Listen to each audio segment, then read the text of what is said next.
नमस्कार, आप सभी का स्वागत है सांची किरण न्यूज में। रायसेन के शगुन गार्डन में श्रीमद् भगवत कथा करने आए जगत गुरु स्वामी रामलाल आचार्य ने एसके न्यूज से विशेष बातचीत में कहा कि साधु संत यदि राजनीति में अच्छी पहल करने के लिए जाते हैं तो उनका जाना उचित है। एक सवाल के जवाब में उन्होंने कहा, धर्म परिवर्तन करना उचित नहीं है। जो लोग धर्म परिवर्तन कर लेते हैं वे धर्म के बारे में जानते नहीं है। और क्या क्या कहा जगत गुरु ने, पेश है रायसेन से संवाददाता राकेश जैन की रिपोर्ट, एसके न्यूज। आपके पद तक पहुंचने के लिए क्या करना पड़ता है व्यक्ति को? हाँ जी, आपके पद तक पहुंचने के लिए व्यक्ति को क्या करना पड़ेगा? देखिए, मेरे पद पर पहुंचने के लिए व्यक्ति को पहले जिस पद में है, हम जिस धर्म से हैं, जिस संप्रदाय से हैं, उस संप्रदाय का हमें ज्ञान होना चाहिए। और हर संप्रदाय का अपना अपना वेदांत होता है। वेद के अंतिम भाग, ज्ञान भाग को वेदांत कहते हैं। तो उसका हमें संपूर्ण ज्ञान होना चाहिए। और वेदांत का ज्ञान होने के पश्चात हम अपने धर्म के प्रति में जागरूक हों। सनातन धर्म का हमें अच्छी तरह ज्ञान होना चाहिए। तब हमारे आचार्य, मठाधीश, जो हमारे अखाड़े हैं, तब हमें इस पद पर बैठाते हैं, योग्यता देख करके बैठाते हैं। आप में क्या गृहस्थ भी बन सकते हैं क्या? नहीं, गृहस्थ नहीं हो सकते। ये दंड धारण करने का विधान जो है जी, किसी ऐसे गृहस्थ में रहने वाले व्यक्ति को नहीं है।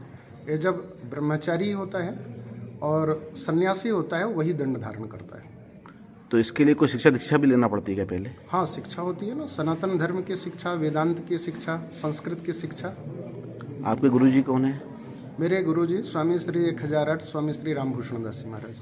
अच्छा अच्छा। खजूरी ताल, मैं मानसपीठ खजूरी ताल से हूँ, सतना से। ये साधु संत जो राजनीति में आ रहे हैं उसे आप उचित मानते हैं, अनुचित? नहीं, साधु संत राजनीति में नहीं आ रहे हैं।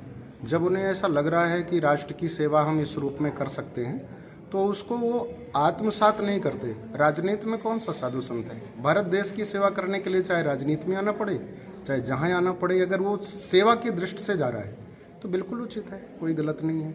लेकिन सब राजनीति को तो हमेशा अच्छा नहीं माना गया है। वहाँ जाके आदमी कुछ ऐसे काम होते हैं उसे मजबूरी में करना पड़ते हैं। जहाँ राज ही लक्ष्य हो उसे राजनीति कहते हैं। लेकिन जहाँ राष्ट्र की रक्षा करने के लिए व्यक्ति अपने आप को राजनीति के माध्यम से उतारता है, क्योंकि अगर वह समाज में कुछ करना चाहता है तो उसे ऐसा महसूस होने लगता है कि अगर इस पद में मैं बैठ जाऊंगा तो देश की सेवा कर सकता हूँ। क्योंकि देश की सेवा करने के लिए उसके पास पद होना भी ज़रूरत है, अपनी बात रखने के लिए लोकसभा में, विधानसभा में। तो इसलिए वो राजनीति दिखाई देती है, बाकी अंदर से वो राजनीति नहीं होती। वह तो धर्म के लिए समर्पित होता है। धर्म परिवर्तन का बहुत तेज दौर चल रहा है अभी, रोजाना अखबारों में, टीवी पे आता है। इसके बारे में आप कुछ कहेंगे? देखिए, धर्म परिवर्तन तो मैंने कल भी यही बात बोली थी कि जो धर्म परिवर्तन कर रहे हैं, हमारे सनातन धर्म से तो कोई धर्म परिवर्तन हो नहीं रहा है। अगर जहाँ कोई कर रहा है तो वापसी कर रहा है, जो दूसरे धर्मों में चले गए हैं। बाकी धर्म के जो लोग परिवर्तन कर रहे हैं वह तो धर्म के विषय में जानते ही नहीं हैं। और जो धर्म परिवर्तित किया जाए तो ना तो मैं उसे ज्ञान में की दृष्टि से देखता हूँ,